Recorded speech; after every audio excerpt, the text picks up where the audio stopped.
नमस्कार शेतकरी मित्रांनो, माझं नाव सागर सावकार. मी शेतकरी मॉल सटाणावरून आलेलो आहे. आपण वासुळपाडे या गावात आलेलो आहे आज.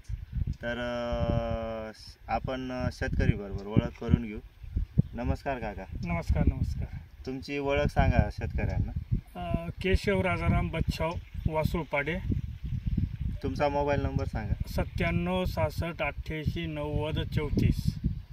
बरं, तुम्ही आपलं राघवेंद्र फर्टिलायझर कंपनीचं वृंदावन फॉस आणि वृंदावन पोटॅश हे खतं तुमच्या कांद्यांना वापरलं तर तुम्हाला काय रिझल्ट जाणवला? आम्ही यंदाच वापरलं हे खाद्य. बरोबर. मागच्या वर्षी आम्ही याच वावराला 10-26 वापरलं होतं. ते पूर्णपणे करपा पडला होता. बरोबर. ते शेवटपर्यंत तो करपा गेला नव्हता. शेवटपर्यंत फक्त एवढ्या तुकड्यामध्ये फक्त 1 ट्रॅक्टर कांदा निघाला होता. यंदा काही का होईना मला तुम्ही माहिती दिल्यापासून मग मी लक्षात घेतलं. जवळजवळ मी या 1 एकरापासून ते जवळजवळ मी 2 एकरला या खाद्य वापरलेलं आहे.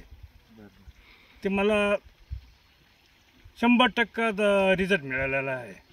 कांद्यापेक्षा तुम्हाला चांगला हो रिझल्ट हो. भेटलेला आहे. मागच्या वर्षीपेक्षा म्हणजे मागच्या वर्षीच काय, पण त्याच्या मागच्या वर्षी सुद्धा मला पाहिजे तेवढा कांद्याला रिझल्ट नव्हता आणि मागच्या वर्षी ते आलाच नाही कांदा. इतका करपा पडला होता. पण यंदा काही का होईना आत्तापर्यंत कांदा हिरवा आहे. पूर्णपणे पात एकदम सरळ आहे.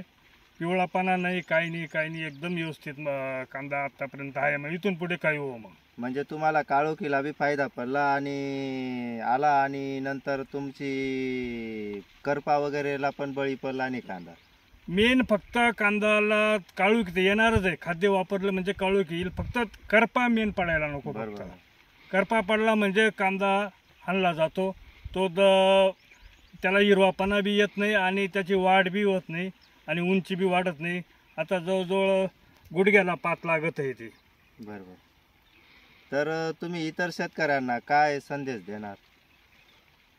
माझं म्हणणं हे आपली शेती आहे ना, जवळजवळ बरीचशी शेती आता या पावसामुळे किंवा या विहिरींचं पाणी बी जवळजवळ खराब होत आलं आहे. आता तर खारट पाणी झालं आहे. ते बरेचसे म्हणजे बुरशी येते. ते माझं म्हणणं असं आहे ते शेतकऱ्यांनी जवळजवळ एकदा सेंद्रिय खताकडे वळलं पाहिजे भाऊ असं. बरोबर.